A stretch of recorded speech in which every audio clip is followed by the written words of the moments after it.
Wonder by R.J. Palacio, Part 7, page 31. The Deal. Mom and Mr. Tushman were talking when we got back to the office.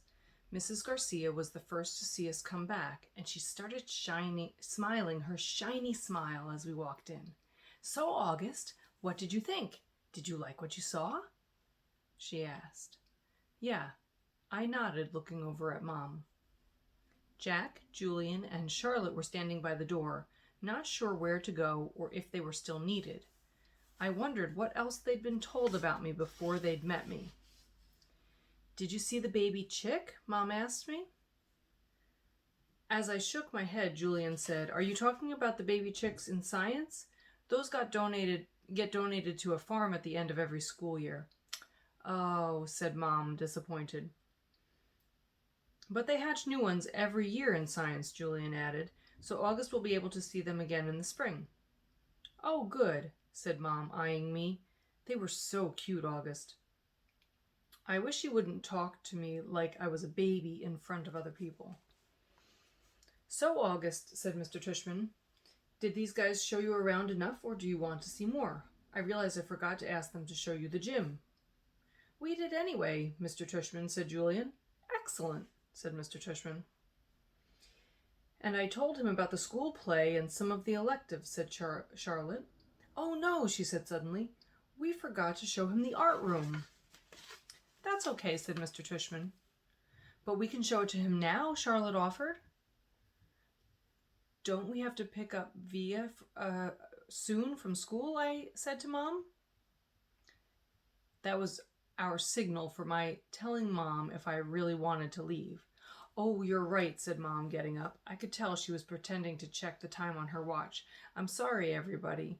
I lost track of the time. We have to go pick up my daughter at her new school. She's taking an unofficial tour today."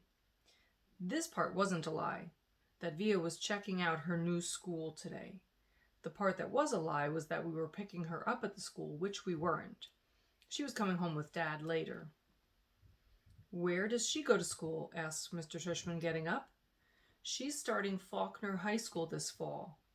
"Wow, that's not an easy school to get into. Good for her." "Thank you," said Mom, nodding. "It'll be a bit of a schlep, though. The A train down to 86th, then the crosstown bus all the way to the east side. Takes an hour that way, but it's just a 15-minute drive."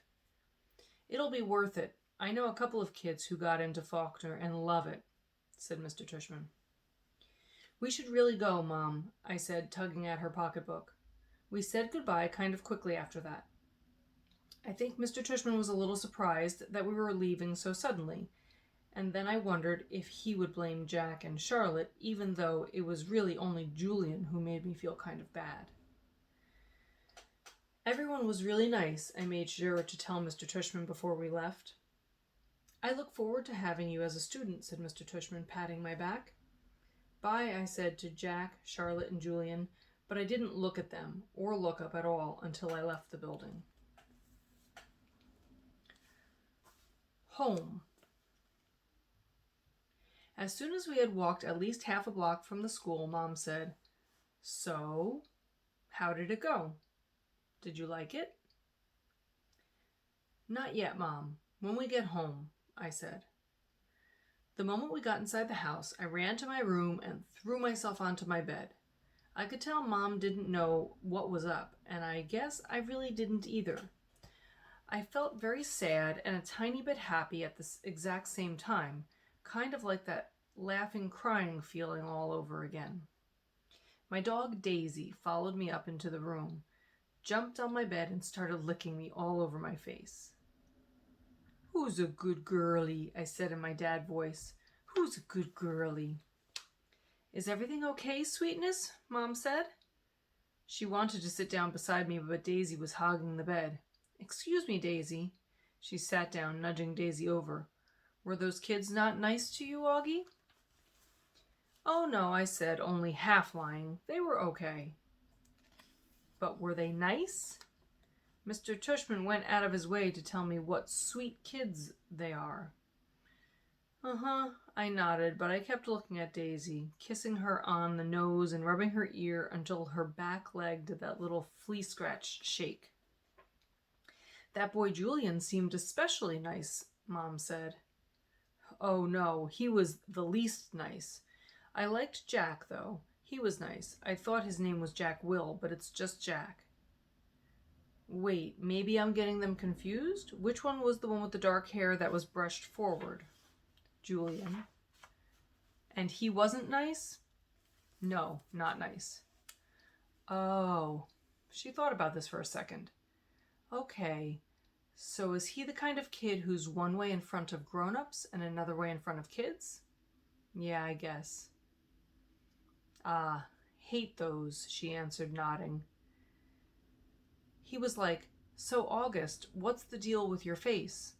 I said, looking at Daisy the whole time. Were you in a fire or something? Mom didn't say anything. When I looked up at her, I could tell she was completely shocked.